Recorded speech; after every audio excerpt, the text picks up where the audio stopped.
Es un misterio que ha perseguido a una comunidad por décadas. Algo extraño fue visto zambullirse en las aguas de Shag Harbor, Nueva Escocia, en la noche del 4 de octubre de 1967. Los casos como el de Shag Harbor definitivamente son poco convencionales, no pueden explicarse fácilmente. Había algo en el cielo allí, estaba iluminado y las luces estaban encendidas y descendió. Hay docenas de testigos, pero pocas explicaciones. Muchas personas vieron algo sumergirse en el agua y nadie ha dado una explicación o un nombre a ello. Pescadores locales, el guardacostas y buzos de la Marina realizan una búsqueda, pero no logran encontrar ninguna evidencia de un accidente. No podíamos creer que no hubiese nada, no había escombros, ni siquiera una lata. Era algo que nunca había sucedido antes. No sabían qué pensar. El pueblo queda en un estado de incertidumbre y sin ninguna explicación oficial de las autoridades canadienses. Los rumores de un encubrimiento del gobierno comienzan a surgir. Creo que hubo un gran secreto sobre toda la misión, porque realmente no nos revelaron nada. Creo que esa noche todos tenían la sensación de que nos estaban escondiendo algo, pero no sabíamos lo que era. Pero una investigación hecha 25 años después obtiene documentos gubernamentales desclasificados y algunas sorprendentes revelaciones. Lo que me molesta sobre esto es que somos tratados como niños, que no se supone que sepamos esto. Es uno de esos casos que definen la realidad de los ovnis. En la siguiente hora, testigos, investigadores de ovnis y documentos gubernamentales recientemente descubiertos arrojarán nuevas luces sobre el más completo y misterioso caso de ovnis en la historia de Canadá.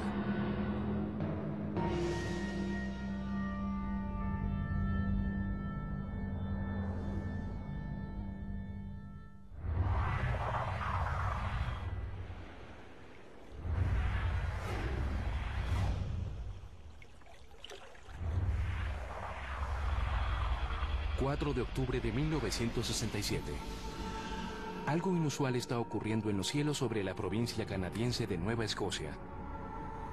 Durante las menguantes horas de la noche, docenas de personas son confundidas por una serie de luces inexplicables en el cielo. Es una fecha que sería conocida después como la Noche de los OVNIs. Era una noche clara, llena de estrellas.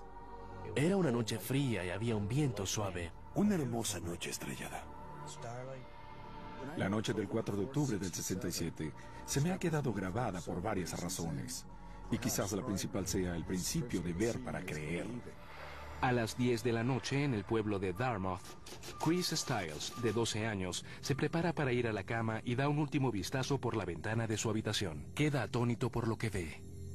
Vi una extraña luz naranja que se movía por la costa y no se parecía a nada que hubiese visto.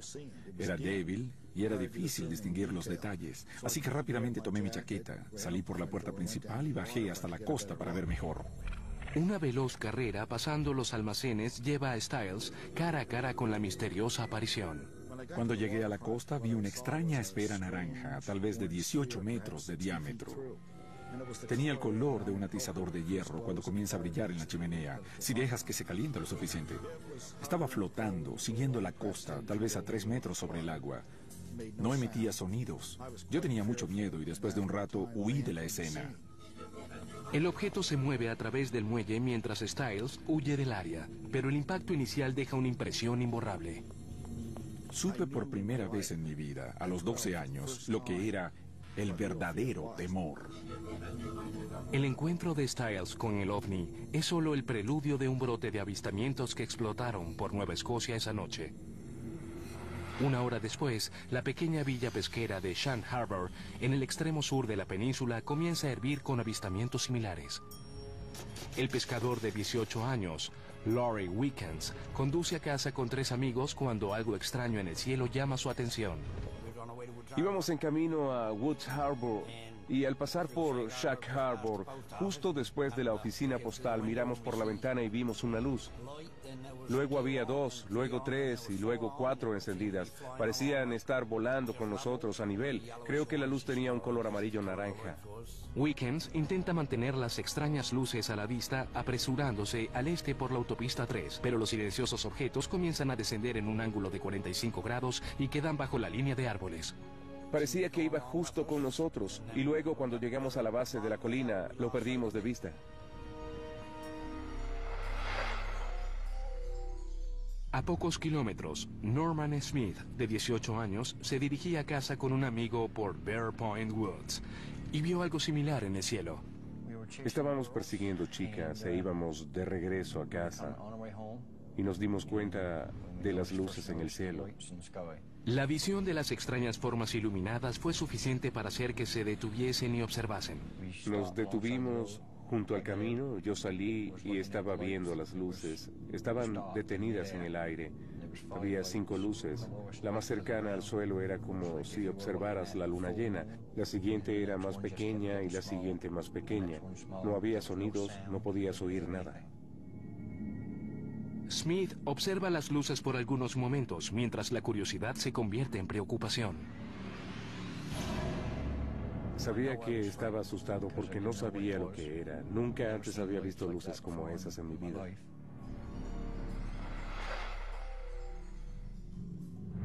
Camino abajo, Lori Wickens y sus amigos aún están persiguiendo al extraño objeto.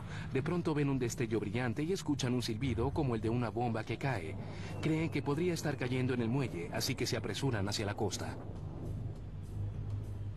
En el momento en que llegamos a la cima de la colina pudimos ver la luz en el agua, entonces creíamos que era un avión. Wickens se detiene en un estacionamiento vacante en la costa para poder ver mejor. La luz que vimos en el muelle parecía la mitad de un globo, una luz amarillenta. Podíamos verla moverse por el muelle. Lo primero que se nos ocurrió fue llamar a la RPMC y reportar que habíamos visto un avión estrellarse, pues eso es lo que creíamos que era. Wickens regresa a su auto, corre hasta el teléfono público más cercano y llama al cuartel general regional de la Real Policía Montada de Canadá, la fuerza policial nacional del país. Es conocida en todo Canadá como la RPMC. El cabo de guardia responde la llamada a las 11:25 y escucha la voz excitada de Wickens. Los montados querían saber qué habíamos bebido y les dijimos que no estábamos bebiendo y querían saber el número de la cabina telefónica. Luego de escuchar la historia de Wickens, el oficial de la RPMC de guardia es escéptico. Pero tan pronto cuelga, otras llamadas comienzan a llegar. Las llamadas provienen de los cercanos Bear Point, la isla Cape Sable y Maggie Garrons Point, todas reportando lo mismo. Con tantos testigos, el policía no tiene opción más que tomarse esto en serio.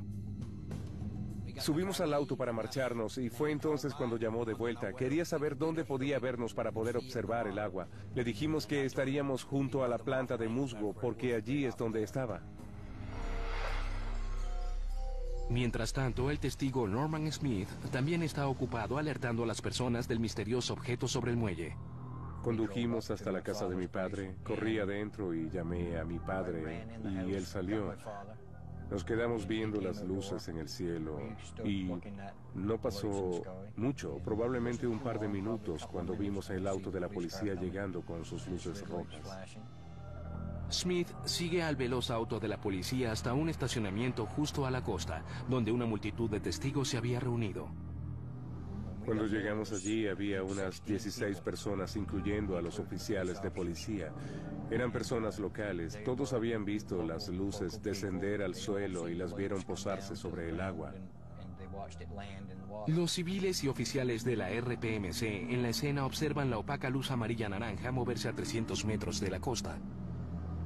Estaba totalmente oscuro, solo se veían las luces y estaban sobre el agua. Observamos una luz probablemente por 10 minutos mientras estaba moviéndose en el muelle. Caminamos hasta la cima de la colina y luego la luz solo se apagó. Todos estaban convencidos de que acababan de ver a un avión estrellarse. A las 11:38 p.m., uno de los oficiales llama al Centro de Coordinación de Rescate de Halifax, la rama de la milicia canadiense que organiza operaciones de búsqueda y rescate. El barco del guardacostas en el cercano Clark's Harbor también es contactado. Los encargados de los faros en las áreas aledañas son puestos en alerta. Yo estaba de guardia, realizaba mi vigilancia regular de ayuda a la navegación. Era cerca de la medianoche cuando recibí una llamada que decía que estaban buscando algo que se había estrellado en el muelle. Mientras tanto, los oficiales de la RPMC improvisan su propia operación de rescate. Comienzan a contactar a los pescadores locales para que lleven sus botes hasta el lugar del impacto. Al esparcirse la noticia, los residentes locales entran en acción. Alguien llegó a mi puerta y mi esposo saltó y fue hasta la puerta para ver quién estaba allí. Era un policía. Dijo que algo había descendido en el muelle y que creían era un avión. Sabían que su bote estaba en el muelle y que podía llegar allí rápidamente. Yo iba camino a casa después de cuidar niños cuando fui recogido por un residente local. Su voz sonaba urgente cuando me dijo, tienes que venir conmigo, pues debemos buscar a los posibles sobrevivientes de un accidente aéreo o algo por el estilo. Realmente no sabíamos hacia qué nos dirigíamos. Lo único que podíamos hacer era llegar allí tan rápido como pudiésemos. Íbamos rápido, llegamos al muelle, desamarramos las sogas, sacamos los botes y salimos de allí tan pronto como pudimos para llegar al área. Es ahora, poco antes de la medianoche. 2 botes pesqueros con varios voluntarios se dirigen a mar abierto a toda velocidad. Patrones cruzados de luces de búsqueda pintan las oscuras y quietas aguas del muelle al comenzar la búsqueda. Lo que hacíamos era buscar algo en el agua, escombros. En eso pensábamos. El ánimo en los botes es tenso mientras los potenciales rescatistas se preparan para una sombría escena de partes de cuerpos flotando y restos del avión. Lo que de hecho encuentran es incluso más extraño. Llegamos a una espuma en el agua. Era una espuma naranja que estaba sobre el agua burbujeante. Había una larga mancha. Estaba más o menos flotando en el agua. Y no sé lo que era. Los pescadores se dan cuenta de que la misteriosa espuma está vinculada a lo que se hubiese estrellado en el muelle. Norman Smith intenta obtener una muestra de la peculiar sustancia. Dimos vuelta con el bote y regresamos a la espuma. Cuando regresamos a ella, tomé una pequeña red y la sumergí en el agua, justo en la espuma. Cuando saqué la red de la espuma, no había nada. No podías ver nada, absolutamente nada en la red. He pescado toda mi vida y nunca había visto algo así. He estado en ríos, en lagos y en el océano, y nunca vi espuma como esa en el agua. La extraña espuma pronto se disuelve en las oscuras aguas. Pero incluso más intrigante que la espuma es la ausencia de restos en el lugar. Si algo se había estrellado en Shan Harbor, parecía haberse desvanecido por completo. Pensamos que lo que fuese se había hundido y yo estaba esperando encontrar algunos restos, pero no había nada. Estuvimos allí casi toda la noche. Dábamos vueltas y buscábamos cualquier cosa que estuviese en el agua, cualquier resto o algo, y nunca encontramos nada, ni siquiera había una lata.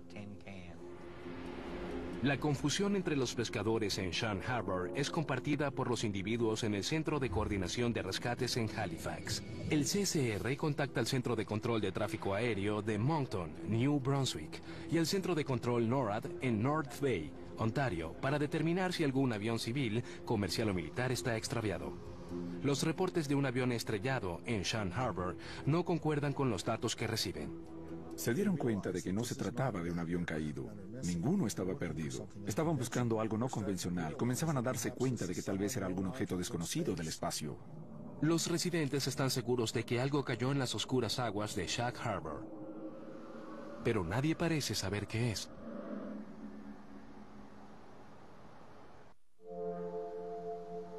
Shag Harbor es un pequeño y modesto pueblo pesquero en el extremo suroeste de Nueva Escocia. Es tan discreto que no aparece en algunos mapas. Todo eso estaba por cambiar el 4 de octubre de 1967.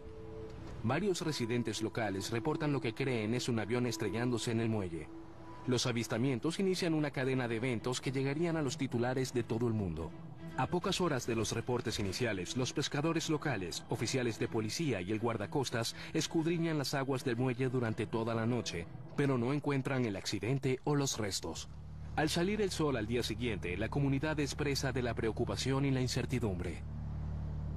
Creo que esa noche todos tenían la sensación de que nos estaban ocultando algo. Pronto se esparce la noticia de que no se encontraron restos. Sin ninguna información de las autoridades, la especulación se esparce como la pólvora. Era la comidilla de la comunidad. Era un ovni. Y por supuesto, igual que todos, nos preguntábamos qué pudo haber sido.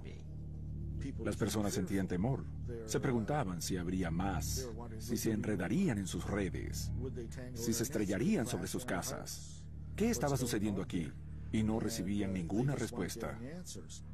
Finalmente, el Centro de Coordinación de Rescates emite un comunicado que descarta la posibilidad de un accidente aéreo. A las 10:20 a.m. del 5 de octubre, el centro envió un telex marcado como prioritario al cuartel general de las fuerzas canadienses en Ottawa. El mensaje describía los avistamientos de los residentes y oficiales de la RPMC de Shag Harbor. Se refería a la cosa de Shag Harbor como un objeto oscuro. Y más importante, etiquetaba al objeto en cuestión como un ovni. También es único en que, de nuevo, el término ovni es usado por primera vez por las autoridades que investigaban y no por los testigos. Para la noche del 5 de octubre, el incidente de Shag Harbor se había convertido en un asunto militar.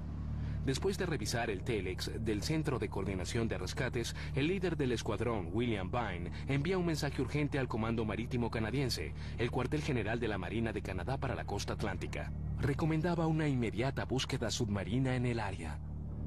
Si el misterioso objeto oscuro no había dejado nada flotando en el mar, tal vez los equipos de buzos podrían hallar algo bajo la superficie. El Comando Marítimo responde despachando un equipo de buzos de la unidad de buceo de la flota naval en Halifax.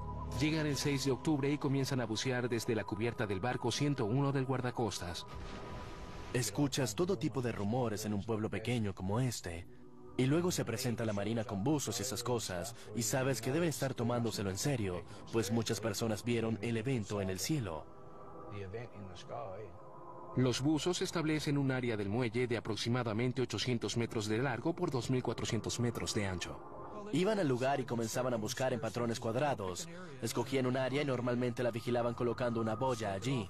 La visibilidad de las aguas de Nueva Escocia, tan llenas de plancton y esas cosas, normalmente es muy limitada, tal vez unos 6 metros a lo sumo. Era una búsqueda de baja tecnología, simplemente con linternas de mano bajo el agua. No nos permitían acercarnos al área. Estábamos allí fuera en el bote, pero debíamos permanecer lejos de donde estaban buceando. Mientras los buzos escudriñan las profundidades del muelle, la pequeña aldea pesquera es lanzada a la palestra mediática. El 7 de octubre, un equipo de camarógrafos de la Canadian Broadcasting Corporation llega y filma a los buzos en acción. Estas son las imágenes reales de la cobertura noticiosa. Los principales periódicos de Canadá también se habían ocupado de los extraños sucesos. Entre los primeros en ocuparse de la historia está el periodista Ray McLeod, del periódico Halifax Chronicle Herald. Yo era uno de los reporteros nocturnos de guardia en el Chronicle Herald, cuando el editor de asignaciones me llamó y dijo que había un reportaje sobre algo que se había estrellado en el muelle. Muchas personas lo habían visto, la RPMC reportó haberlo visto y el periódico quería descubrir qué se había estrellado allí. Pero cuando McLeod intenta descubrir lo que sucedió en el muelle, nadie tiene respuestas. Comencé siguiendo lo que obtuvimos de la RPMC y de lo que obtuvimos de búsqueda y rescate, y era que no tenían idea de lo que se había estrellado. Nada estaba extraviado, no habían visto nada descender en el radar en ningún lugar del área y básicamente estaban confundidos. Estaban perdidos, sí. La ausencia de información que rodeaba el incidente incita la curiosidad de McLeod y lo motiva a iniciar su propia investigación. Cada vez que no sabes algo, eso incita a tu imaginación. Debes preguntarte por qué no lo saben. Cuando todas las Fuerzas Armadas y todo el mundo decía, no tenemos idea, no podemos hallar nada, fue cuando usé entonces mis fuentes en las Fuerzas Armadas. La fuente de McLeod lo refiere al líder del escuadrón, William Bain, en la Oficina Aérea de Ottawa, una división de la Real Fuerza Aérea Canadiense a cargo de la investigación de casos de ovnis. La respuesta de Bain sobre el incidente de Shag Harbor es sorprendente. Por lo que él había escuchado hasta entonces, parecía uno de los pocos casos donde podría haber algo concreto sobre el incidente. Y eso, claro, fue la cita que terminó en el titular del diario. El 7 de octubre de 1967, el artículo de McLeod logró la primera página del ultraconservador periódico Chronicle Herald. McLeod estaba tan sorprendido como cualquiera de verlo allí. Luego apareció la historia y mi primera reacción fue, oh cielos, ¿qué he hecho? De acuerdo, nunca esperé ver ese escandaloso titular. Era un titular en letras rojas de 5 centímetros que se parecía más a algo que verías en el National Enquirer. Y eso sirvió para impulsar nuevamente los rumores y la especulación. La onda expansiva del artículo de McLeod reverberó por toda la provincia canadiense y llegó a las profundidades de Shag Harbor, donde la búsqueda submarina estaba en progreso. El 7 de octubre, el Comando Marítimo envía 3 buzos adicionales al sitio del impacto. Las inmersiones continúan y los residentes de Shank Harbor desean respuestas, pero no hay ninguna. Creo que toda la misión era bastante secreta, pues no nos revelaron nada. A algunas personas les dijeron que les estaba prohibido hablar de eso. Pensábamos que en algunos días escucharíamos que sí, que un avión se había estrellado y que estaba en el fondo del océano, o lo que fuese que encontraran. Pensábamos que en pocos días nos lo dirían, pero nadie lo hizo nunca. El Comando Marítimo concluyó la búsqueda submarina el 8 de octubre. Anunciaron que los 3 días de búsqueda en el muelle habían arrojado resultados nulos. 5 días después de los avistamientos, los residentes de Shank Harbor no estaban más cerca de saber que se había estrellado en el agua la noche del 4 de octubre, pero al final de la búsqueda submarina era solo el comienzo de un caso de ovnis que estaba por hacerse incluso más sorprendente.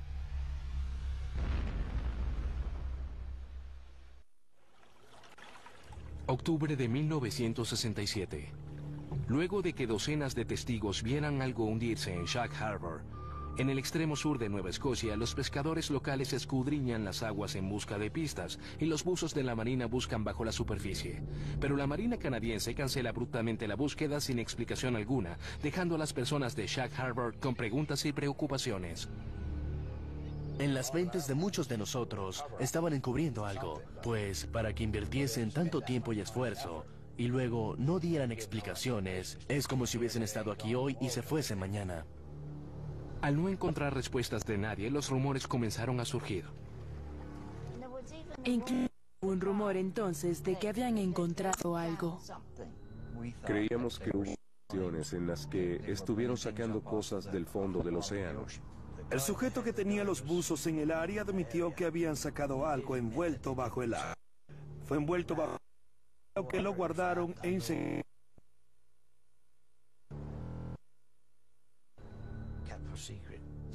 La especulación era rampante, pero siempre lo es cuando no le das explicaciones a alguien. Durante los años de ovnis y otros eventos inexplicables a menudo giraba en torno a la Guerra Fría. El duelo nuclear entre los Estados Unidos y la Unión Soviética estaba en su apogeo. Las dos superpotencias buscaban constantemente sobrarse mutuamente, aprovechando la tecnología militar. Los servicios ultrasecretos eran comunes en el Atlántico Norte. La caldeira creaba una ansiedad que intensificó la preocupación sobre el incidente. Siempre de las personas, por supuesto, de la crisis, los misiles y otras cosas, que esto agregó ley de fuego. Y luego, por supuesto, las idear teorías, tal vez un secreto estadounidense de algún tipo, un avión, un satélite, lo que cayó al agua. El reportero nocturno Ray McLeod ayudó a dar la noticia sobre Shank Harbor al escribir un artículo de primera página en el periódico Chronicle Herald de Halifax. Mientras se preparaba para continuar con la historia, McLeod recibió noticias sorprendentes y desalentadoras. Había una nota en mi máquina de escribir para que viese al editor en jefe.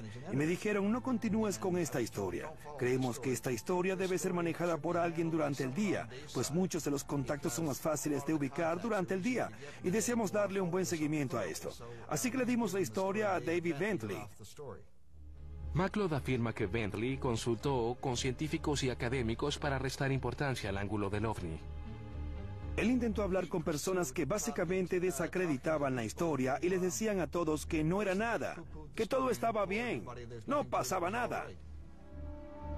Entre las fuentes principales de Bentley está uno de los más directos detractores de los ovnis en Canadá, un astrónomo llamado Padre Burke Gaffney. El finado padre Michael Burke Gaffney era un cura jesuita, era astrónomo, era un escéptico de los ovnis. Tenía un concepto muy estrecho sobre lo que el fenómeno ovni posiblemente podría ser. Y en sus declaraciones a la prensa, él restaba importancia a ese interés. En una conferencia pública pocas semanas después de los avistamientos en Shank Harbor, Borg Gaffney trata de aliviar cualquier preocupación restante sobre lo que ocurrió esa noche, argumentando que el 94% de todos los avistamientos de ovnis pueden ser explicados por meteoritos, ilusiones ópticas simples y otros fenómenos naturales. Una vez que los escépticos expresaron su opinión, McLeod comienza a preguntarse qué sucedió con el líder del escuadrón, William Bain, la fuente en la milicia canadiense que fue citada al haber dicho que podría haber algo concreto en el incidente de Shag Harbor. Le pregunté a Bentley por qué no le hacía seguimiento al líder del escuadrón Bain. Y Bentley me dijo que le habían dicho que ese hombre no existía y que no había tal oficina en Ottawa.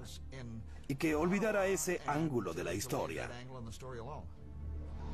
¿Se estaba rindiendo el Chronicle Herald ante la presión del gobierno canadiense? McLeod finalmente se da cuenta de que el ángulo de la historia que comenzó a seguir nunca llegaría al periódico. Me sentí mal de algún modo al no poder usar mi talento y contactos. Mi convicción de que las personas tienen el derecho de saber para seguir indagando hasta descubrir qué estaba sucediendo.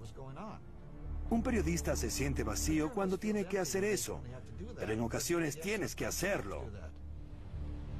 Pronto la noticia de los avistamientos en Shag Harbor, Canadá, cruzan las fronteras y llegan hasta el renombrado físico Dr. Edward Condon y su equipo en la Universidad de Colorado. Condon y su comité trabajan bajo un contrato de $500,000 para la Fuerza Aérea de Estados Unidos, realizando una evaluación científica independiente de los fenómenos ovnis inexplicados. El reporte Condon intentaba reunir cierto número de estudios de casos en otros países del mundo para determinar si la Fuerza Aérea de Estados Unidos debía seguir investigando los reportes de objetos voladores no identificados. Y el incidente de Shag Harbor llamó su atención. Tenían grandes recursos y un equipo distinguido, pero según el testigo Chris Stiles, los rumores de un encubrimiento del gobierno comienzan a surgir. El caso le fue asignado a un ingeniero eléctrico llamado Norman Levine. Este realizó algunas llamadas al cuartel general de la RPMC en Ottawa y al comando marítimo, pero le aseguraron que habían realizado una búsqueda exhaustiva. Es una lástima que no haya seguido ese camino, pues Dios sabe qué pudo haber encontrado. El incidente de Shag Harbor, Canadá, es uno de los 59 casos importantes de ovnis en todo el mundo que el equipo de Condon selecciona para incluir en su estudio. Entregan el reporte final a la Fuerza Aérea el 31 de octubre de 1968, pero el caso número 34 recibe solo algunos párrafos en el tomo de 900 páginas. El reporte defiende la falta de iniciativa de Shag Harbor, arguyendo que mayores investigaciones por parte del proyecto no eran consideradas justificables. Esta conclusión sobre el caso de Shag Harbor es consistente con la visión general de Condon sobre la investigación de ovnis.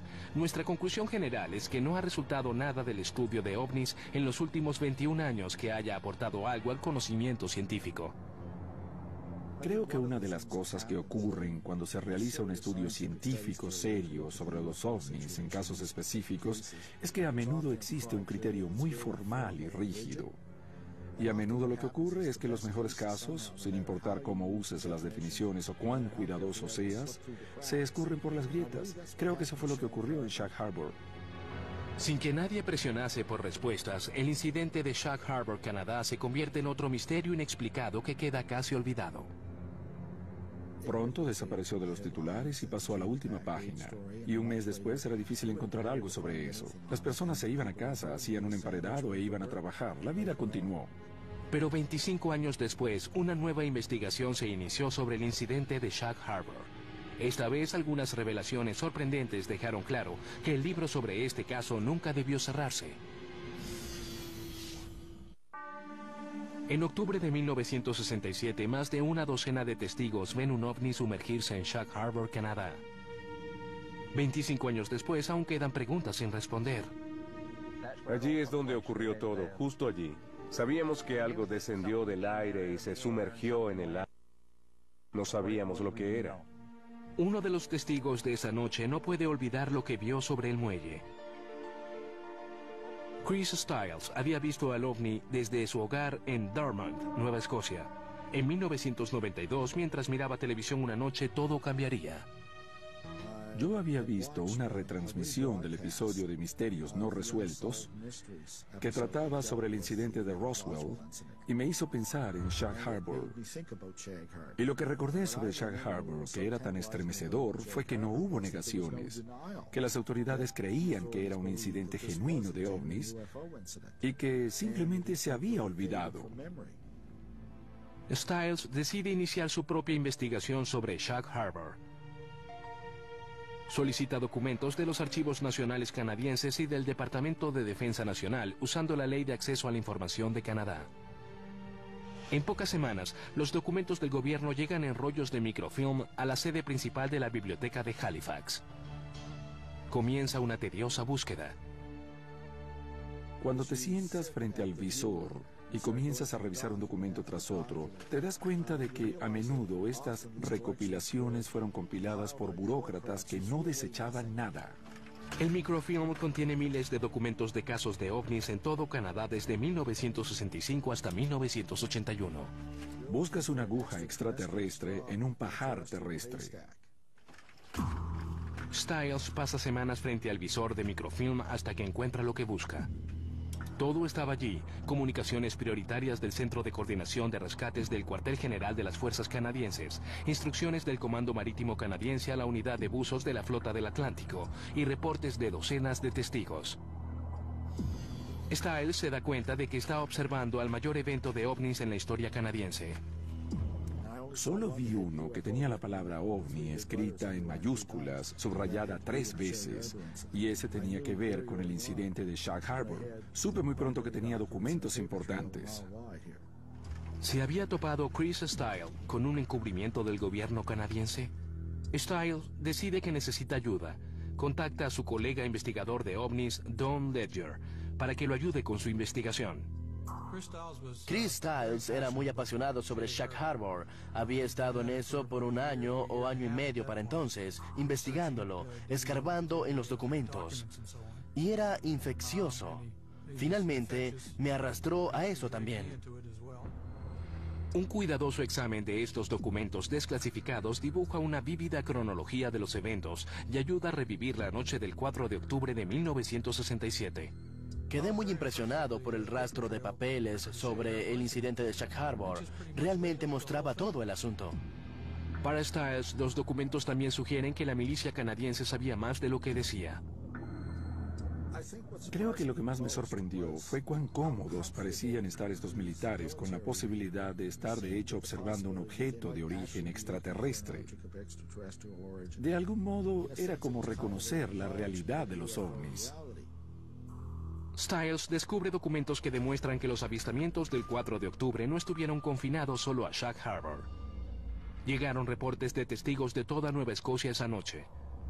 Entonces se topa con el testimonio de un testigo de una fuente inesperada, pero extremadamente confiable: experimentados pilotos de aerolíneas. A las 7:15 de la noche del 4 de octubre de 1967, 2 pilotos del vuelo 305 de Air Canada volaban a una altura de 12,000 pies sobre el sureste de Quebec. El capitán Pierre Charbonneau y el primer oficial Robert Ralph miran por la ventanilla izquierda y ven algo sorprendente. Lo que vieron esa noche fue un gran objeto redondo coloreado en el cielo, que les pareció una especie de cometa con una cola. Estaba junto al ala izquierda, solo un poco más alto que ellos. Los experimentados pilotos están confundidos, observan la extraña forma por varios minutos cuando de pronto ven una serie de explosiones. Según su testimonio, comenzaron a tomar acciones evasivas cuando el ovni desapareció en un grupo de nubes. Luego de algunas deliberaciones, los pilotos deciden redactar reportes oficiales sobre el extraño suceso. No es común que los pilotos reporten un ovni, especialmente los pilotos comerciales, a causa de la posibilidad de algunas recriminaciones posteriores de parte de sus empleadores o tal vez de la ridiculización de sus colegas. Al continuar con su investigación, Stiles descubre más información de una fuente inesperada. En la Universidad de St. Mary, en Halifax, Stiles encuentra un tesoro de expedientes X recopilado por nada menos que el escéptico de los ovnis, que había restado importancia al incidente de Shag Harbor en la prensa, el padre Burke Gaffney.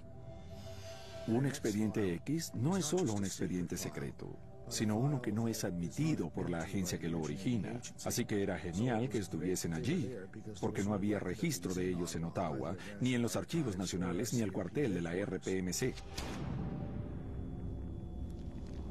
Los expedientes X de la RPMC, recopilados por Bart Gaffney, brindan más detalles sobre la noche del 4 de octubre. Un reporte incluye el testimonio del capitán de un barco llamado Leo Mercy. Era el capitán de un pesquero de arrastre que llevaba 18 hombres.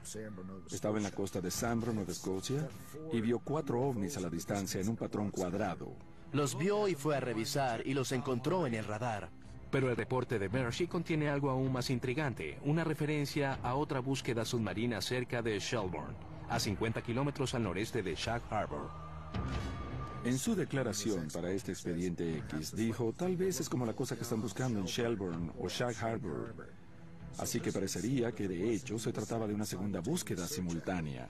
¿Acaso el ovni viajó de algún modo desde Shag Harbor después de haberse estrellado? Sucede que el pueblo de Shelburne también es el hogar de una antigua base militar canadiense. ¿Está eso de algún modo vinculado al secreto que rodea los avistamientos de Shag Harbor? De hecho, durante los 60, la instalación de Shelburne era llamada oficialmente un instituto oceanográfico, pero su identidad real estaba cubierta por las intrigas de la Guerra Fría. En su apogeo servía de puesto de escucha ultrasecreto para rastrear los movimientos de los submarinos soviéticos en el norte del Atlántico para la Marina estadounidense. Un submarino soviético podía aparecer en el Atlántico proveniente de Rusia y seguir su rumbo. Ellos escucharían el ruido de los motores y del casco, hechos por el submarino al pasar por el agua con micrófonos. Esto iría a una computadora para poder obtener una concordancia después si el mismo submarino aparecía. ¿Pudieron las autoridades canadienses haber usado esta tecnología de rastreo de submarinos para ubicar al ovni sumergido? Estaba la Marina escudriñando las aguas de Shelburne, en secreto mientras todos los ojos estaban fijos en Shag Harbor. Para continuar con su investigación, Stiles se propone rastrear a aquellos que lo sabían, los buzos que revisaron las profundidades de Shag Harbor.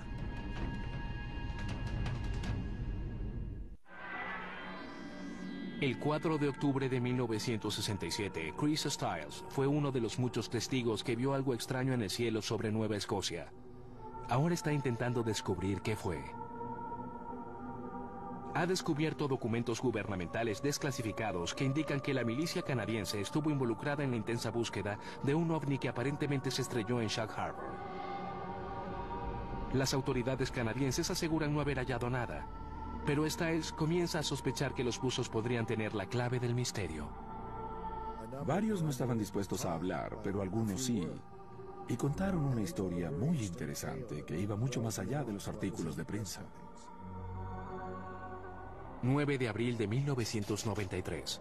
Uno de los buzos accede a darle una entrevista a Stiles, pero exige permanecer en el anonimato. Stiles queda impactado cuando el buzo le informa que de hecho encontraron algo bajo el agua, pero que no fue en Shag Harbor. Finalmente me explicó que para el momento en que los buzos llegaron a Shag Harbor, sabían que el objeto ya no estaba allí, que de hecho había quedado reposando en el lecho marino a 40 kilómetros de Government Point, cerca de la base Shelburne. ¿Había el ovni eludido los esfuerzos de búsqueda en Shag Harbor viajando bajo el agua con su propia energía, costa arriba en Nueva Escocia? De ser cierto, eso significaría que la milicia canadiense realizó una búsqueda secreta en Shelburne, que le fue ocultada al público. La nueva revelación del buzo confunde a Stiles. Sentía la historia de Shelburne muy preocupante. Había muchas cosas que eran seguras. Teníamos documentos del gobierno, pero ahora había un elemento de caja negra en el caso. Y al principio yo estaba muy cauteloso, dudaba mucho de eso. Ahora Chris Stiles se pregunta si la búsqueda de la Marina en Shag Harbor fue solo un complejo señuelo para la búsqueda real que ahora le revelaba el buzo. Al ser presionado por los detalles, la historia del buzo se hace aún más increíble. Cuando los buzos fueron enviados a Shelburne, se sumergieron sobre el objeto y descubrieron que, de hecho, había un segundo objeto allí, al que describieron como dando asistencia al primero. No sabía qué hacer con eso. Esto iba mucho más allá de los eventos en el incidente de Shag Harbor.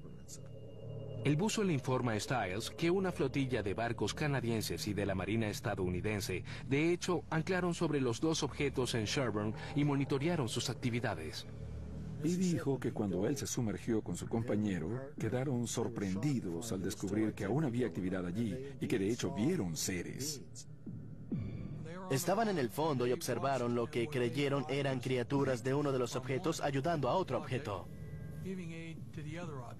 La historia del buzo canadiense no termina allí. Dice que la flotilla de la Marina observó a los dos ovnis por 7 días. De pronto, la operación fue interrumpida por un submarino ruso que cruzó las aguas territoriales canadienses. En esta coyuntura crítica, los barcos de la Marina fueron desviados para interceptar al submarino. Intentan interceptar al submarino soviético tratando de cortarle el paso.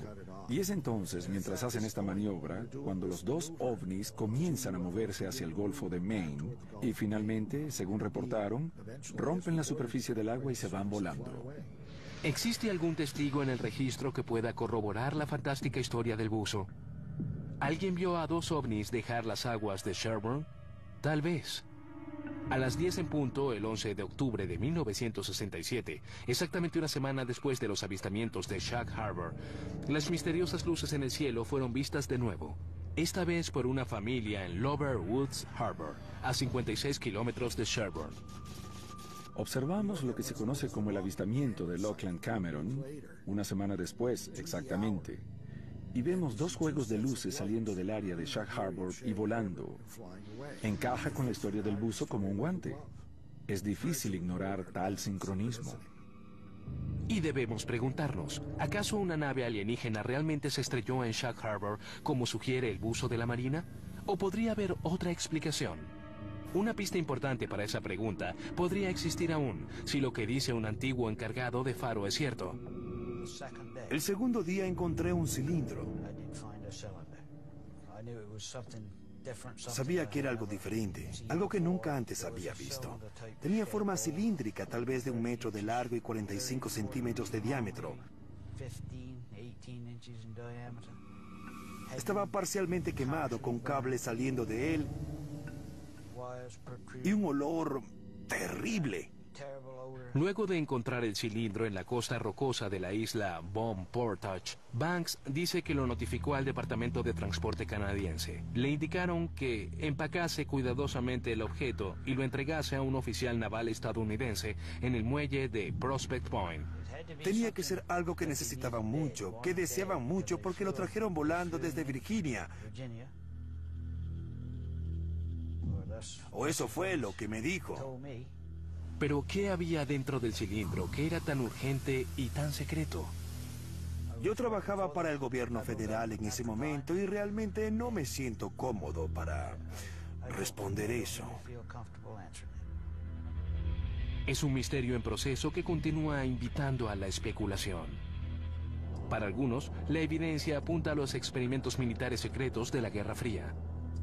En mi mente imaginé que probablemente era algún tipo de avión a control remoto experimental o algo que tenían entonces. Uno de los primeros que tuvieron que de algún modo se les escapó. Creo que era un aparato de vigilancia y que se estrelló él mismo. O lo derribaron. Mi opinión era que fue un avión militar estadounidense. Otros arguyen que algo capaz de operar sobre y bajo el agua solo puede ser extraterrestre. Incluso ahora, en la época de los aviones sigilosos, aún no tenemos nada que sea tanto aerodinámico como hidrodinámico. ¿Qué era el objeto? Es lo que todos siempre quieren saber. ¿Qué era el objeto? Lo que haya entrado en el muelle esa noche estaba controlado inteligentemente y era de naturaleza extraterrestre. No está claro cuándo, si es que alguna vez, todo el conjunto de registros militares será liberado. Si lo son, darán luces sobre este extraño incidente y tal vez resolverán de una vez por todas lo que ocurrió en Shag Harbor el 4 de octubre de 1967. Hasta entonces, quedamos con el misterio, la especulación y los recuerdos borrosos de las personas que vieron algo muy inusual estrellarse en el océano esa noche. Hoy aún reviso el cielo buscando algo que pudiese ser diferente o algo como lo que vi hace 30 años. Lo único que me gustaría saber es qué era.